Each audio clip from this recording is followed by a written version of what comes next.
2024 లేదా 25లో డిగ్రీ లేదా బీటెక్ చదివారా? సాఫ్ట్వేర్ జాబ్ కోసం ఎదురు చూస్తున్నారా? అయితే కోడ్ జ్ఞాన్ 100 డేస్ కోర్సులో చేరండి, జాబ్ సాధించండి.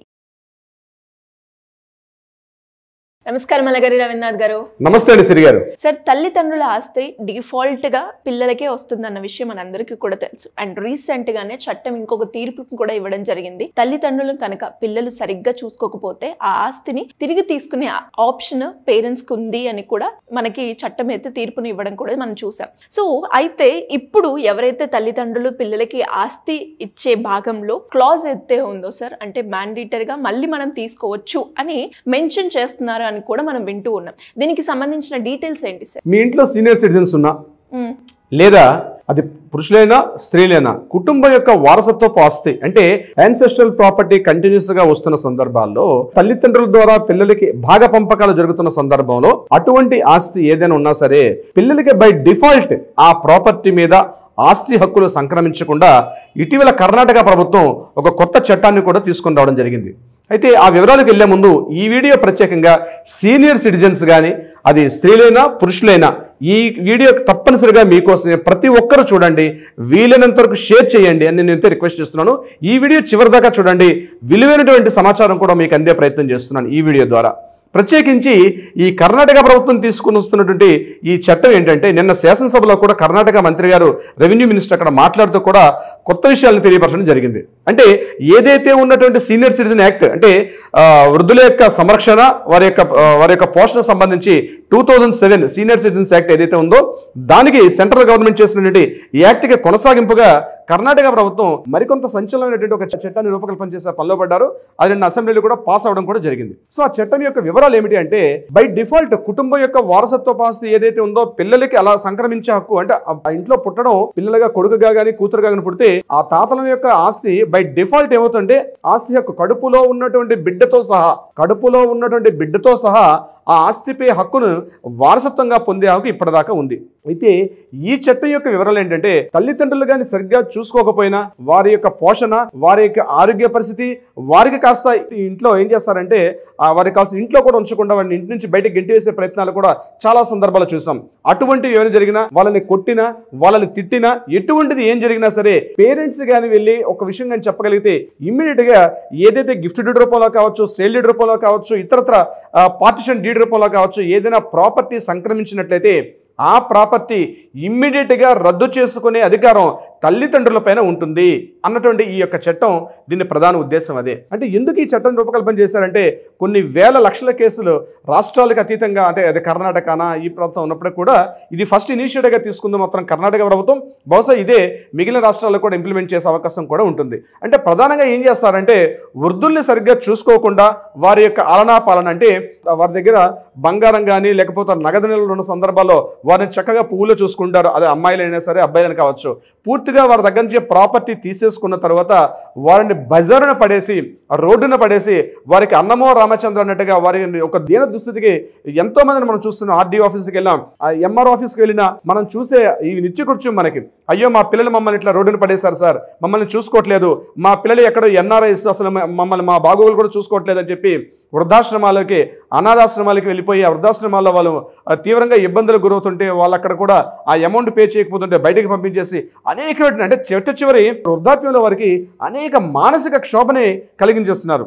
అమ్మాయిలు కావచ్చు అబ్బాయిలు కావచ్చు, బోత్ సైడ్స్ పార్టీస్ ఇటీవల కాలంలో ఎక్కువైపోయి మళ్ళీ దీనికోసం వాళ్ళు మళ్ళీ ఆర్డీఓ చుట్టూ వెళ్ళడం, ఆర్డీఓ ట్రిబ్యునల్స్కి వెళ్ళడం, ముఖ్యంగా ఆంధ్రాలో అయితే ట్రిబ్యునల్స్ ఉన్నాయి, ఆ ట్రిబ్యునల్ చుట్టూ వెళ్ళి దానికి సంబంధించిన ఆ కేసులు ఫైల్ చేయడం, ఆ కేసులు ఫైల్ చేసిన తర్వాత కూడా ఒక కొలిక్కి రాకపోవడం, దీని మీద మళ్ళీ క్రిమినల్ కేసెస్ యాక్ట్ చేయడం, కోర్టులకు వెళ్ళడం, పోలీస్ స్టేషన్కి వెళ్ళడం, ఇది ఒక అనివార్యం అయిపోయినటువంటి పరిస్థితి ఇటీవల కాలంలో చాలా ఎక్కువగా కనిపిస్తుంది. సో దీనికి చెక్ పెట్టాలి అని ఆలోచించుంటే కర్ణాటక ప్రభుత్వం ఏం చేశారంటే, ఏదైతే వాళ్ళకి ప్రాపర్టీ వెళ్తుందో వాళ్ళకి బ్రతికి ఉన్నంత కాలం వాళ్ళ చిట్ట చివరి శ్వాస వరకు కూడా వారికి ఎటువంటి ఇబ్బందులు కాకుండా పేరెంట్స్ని అంటే తల్లిదండ్రులు ఎటువంటి ఇబ్బందులు గురి చేయకుండా వారిని పూర్తిగా సంరక్షణ తీసుకునే సందర్భంలో ఉన్నప్పుడు మాత్రమే వారు ఏదైతే ఆ ప్రాపర్టీ వెళ్ళిందో ఆ వారికి వారసత్వంగా సంక్రమించిన ప్రాపర్టీ ఏదైతే ఉందో ఆ ఆస్తి హక్కు అనేది వాళ్ళని చూసుకోలేని పక్షంలో ఇమ్మీడియట్గా ఆ ప్రాపర్టీ అనేది అక్కడ రద్దయిపోయి మరలా వాటి మీద పూర్తి హక్కులు ఆ తల్లిదండ్రులకే సంక్రమించే విధంగా ఈ చట్టం రూపకల్పన చేయడం అయితే జరిగింది. అంటే పిల్లలు కొంత బాధ్యతాయుతంగా ఉంటారు. కేవలం ప్రాపర్టీ తీసుకోవడం వల్ల బయటికి నెట్టేయడం కాకుండా వారి ప్రాపర్టీతో పాటు ఏమైనా తప్పు చేస్తే ఈ ప్రాపర్టీ మళ్ళీ వెనక్కి వెళ్ళే పరిస్థితులు వస్తాయి. అంటే ఎందుకు ఈ రకమైన దుస్థితి వచ్చిందంటే ఈ యొక్క ఆస్తి వివరాలు ఇటీవల కాలంలో రియల్ ఎస్టేట్ ఆస్తి యొక్క వాల్యూస్ అంటే ప్రాపర్టీ యొక్క వాల్యూ కోట్ల అమాంతం పెరిగిపోయిన తర్వాత వాటి కోసం అంటే సంబంధాలు కూడా పూర్తిగా కోల్పోయారు. తల్లిదండ్రులు ఒక కనీస మానవతా దృక్పథం కూడా కోల్పోయి తల్లిదండ్రులు అత్యంత రాక్షసంగా పైశాచికంగా తల్లిదండ్రులు కేవలం ఒక వాళ్ళ ప్రాపర్టీలు ఇచ్చినటువంటి వ్యక్తులుగా చూసి వాళ్ళని రోడ్డున పడేసిన సంఘటనలు ఇటీవల కాలంలో చాలా ఎక్కువైపోయాయి. అటు మొత్తం నేను చెప్తున్నాను ఏంటంటే అటు పంజాబ్, హర్యానా, అదేవిధంగా యూపీ కావచ్చు, బీహార్ కావచ్చు, కర్ణాటక, మహారాష్ట్ర, తమిళనాడు, కేరళ, మన తెలుగు రాష్ట్రాల్లో చూసినట్టయితే ఇంకా ఎక్కువ మొత్తంలో ఈవెన్ మేము చేస్తున్న కేసుల్లో కూడా చాలా మొత్తంలో ఇటువంటి కేసులు రావడం వల్ల ఈ చట్టాన్ని రూపకల్పన చేశారు కర్ణాటక ప్రభుత్వం వారు.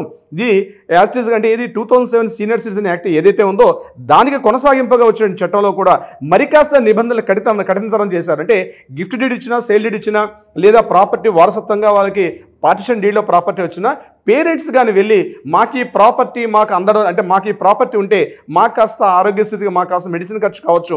కొంతమంది పిల్లలు పేరెంట్స్ని ఆ ఇంటిలోంచి కూడా బయట గెంటేస్తారు, రోడ్డు మీద గెంటేస్తారు. ఇటీవల మన రాజన్న సిరిసిల్ల జిల్లాలో అయితే ఆ వృద్ధులిద్దరు కూడా ఆర్డీఓ ఆఫీస్ దగ్గరికి వెళ్ళి ఎంత మొరపెట్టుకుంటున్నాడు వినతపత్రం, సార్ మా దగ్గర ప్రాపర్టీ ఉంది, ఒక 4 ఎకరాల పొలం మా దగ్గర ఉంది, ఈ పొలాన్ని మొత్తం కూడా పిల్లలు తీసుకొని మమ్మల్ని రోడ్డును పడేస్తారని చెప్పి ఆ వృద్ధ దంపతులు ఆర్డీఓ గారిని మొరపెట్టుకుంటే ఇమీడియట్గా అక్కడ ఆర్డీఓ గారిని పిలిపించి వాళ్ళని అక్కడ అప్పటికప్పుడు పిల్లలతో మాట్లాడి చేసిన సందర్భాలు కూడా చూసాం.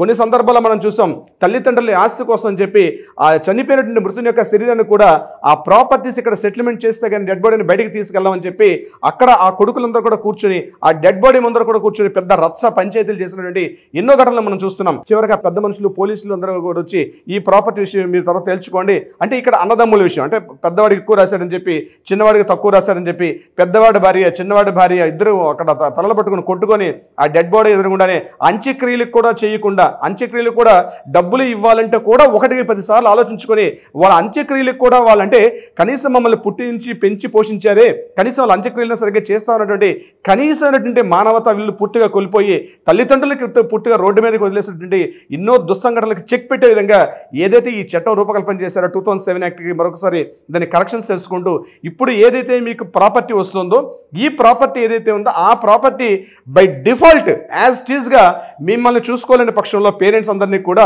యాజ్ టీజ్గా ప్రాపర్టీ మీద హక్కులు సంక్రమించే అధికారం మరలా తల్లిదండ్రులకు సంక్రమించేటట్టుగా ఈ చట్టాన్ని రూపకల్పన చేశారు. ఇది బహుశా అత్తంతలోనే మన తెలుగు రాష్ట్రాల్లో కూడా ఇంప్లిమెంట్ అయ్యే అవకాశం కూడా ఉంటుందని నేను కోరుకుంటాను. రాష్ట్ర ప్రభుత్వాలు కూడా ఈ విషయం మీద గట్టిగా డిస్కషన్ చేస్తున్నారు. అత్తంతలో మన తెలంగాణ, ఆంధ్రప్రదేశ్ రాష్ట్రాల్లో కూడా ఇది ఇంప్లిమెంట్ అయ్యే అవకాశం ఉంది. అయినప్పటికీ కూడా ఈ చట్టం ఇలా ఉన్నప్పుడు కూడా 2007 యాక్ట్ ఉంది. ఇప్పుడు కూడా పేరెంట్స్కి చెప్పాల్సింది ఏంటంటే ఈ చట్టానికి అసలు తుదిమెరుగు ఉన్నప్పుడు కూడా ఇది అంటే బై డిఫాల్ట్ వస్తుంది. ఇప్పుడు పరిస్థితి ఏంటి, ఎవరైనా పిల్లలు పేరెంట్స్ని సరిగ్గా చూసుకోకపోతే ఆర్డీఓ దగ్గరికి వెళ్ళడం, ట్రిబ్యునల్లో నమోదు చేయడం, ఒక రిక్వెస్ట్ పెట్టుకోవడం, రిక్వెస్ట్ పెట్టి సార్ మా పిల్లల్ని సరిగ్గా చూడట్లేదు అంటే ఆర్డీఓ గారి సమక్షంలో ఇప్పటివరకు జరిగేది అలా ఇప్పుడు జరుగుతుంది. సో ఈ చట్టం రాలేదు కాబట్టి మాకు ఇబ్బందులు అవుతుందేమో అనుకోవాల్సినటువంటి పరిస్థితి లేదు. ఈ వీడియో చూస్తున్న వాళ్ళు ఎవరైనా మీ ప్రాపర్టీ మీ పిల్లలకి ఏదో గిఫ్ట్ డీడ్గానో లేకపోతే పార్టిషన్ డీడ్గా పిల్లలకి మీరు ఇచ్చేసిన పక్షంలో భయపడాల్సిన అవసరం లేదు. యాస్టిస్గా మీ హక్కులు మీకు ఉంటాయి. మిమ్మల్ని సరిగ్గా పోషణ సంరక్షణ చూసుకోకపోతే మీ పిల్లలకి మీరు ఇచ్చిన ప్రాపర్టీ వెనక్కి తీసుకునే అధికారం అయితే ఆయా రాష్ట్ర ప్రభుత్వాలు ఉన్నటువంటి ఆర్డీఓకి ఇవ్వడం జరిగింది. ఇదైతే ప్రజెంట్ ఆల్రెడీ ఇంప్లిమెంటేషన్ ఉంది కాబట్టి ఈ అవకాశాన్ని ప్రతి ఒక్కరు కూడా వినియోగించుకోవచ్చు. సీనియర్ సిటిజన్స్కి అయితే నేను క్లియర్గా చెప్పే విషయం అయితే ఇది ప్రధానంగా సిరిగారు. ఎస్ సార్, మరి దీని గురించి ఇంకా ఎవరికైనా కూడా ఎస్పెషల్లీ ప్రాపర్టీ రిలేటెడ్గా వాళ్ళ ఆస్తిని పంపే సందర్భాల్లో ఎవరికైనా ఇటు తల్లిదండ్రులకు కావచ్చు లేదు అంటే కూతుళ్ళకి కొడుకులకి ఎలాంటి డౌట్స్ ఉన్నా దీనికి సంబంధించి వివరాలు తెలుసుకోవాలి అన్నా లేదు ప్రాపర్టీ రిలేటెడ్గా ఇష్యూస్ ఉన్నాయి లీగల్ పరంగా మేము వెళ్ళాలి అనుకునే వాళ్ళకి మీ గైడెన్స్ కావాలి అంటే ఎలా పొందే అవకాశం ఉందంటారు సార్? ఇమ్మీడియట్గా మీ చేతిలో ఉన్న మొబైల్ తీసుకొని కింద కనిపిస్తున్న స్క్రోల్ అవుతున్న నెంబర్ని కాంటాక్ట్ చేసినా లేదా ఒకవేళ లిఫ్ట్ చేయకపోతే వాట్సాప్ నెంబర్కి మీ డీటెయిల్స్ సెండ్ చేయండి. మన లీగల్ టీం వల్ల మీకు అప్రోచ్ అవుతారు, వివరాలు అందజేస్తారు, సలహా సహకారాలు కూడా అందజేసే ప్రయత్నం చేస్తారు. అదీ కాకుండా న్యాయపరంగా మీకు ఏదైనా పరిష్కారం కావాలంటే కూడా ఆ దిశగా కూడా ప్రయత్నం చేసే పని చేస్తారు మన వాళ్ళు. Thank you sir, thank you so much. Thank you so much అండి. సుమన్ టీవీలో మీ పర్సనల్ అండ్ బిజినెస్ ప్రమోషన్స్ కోసం కింది నెంబర్కి కాంటాక్ట్ చేయండి.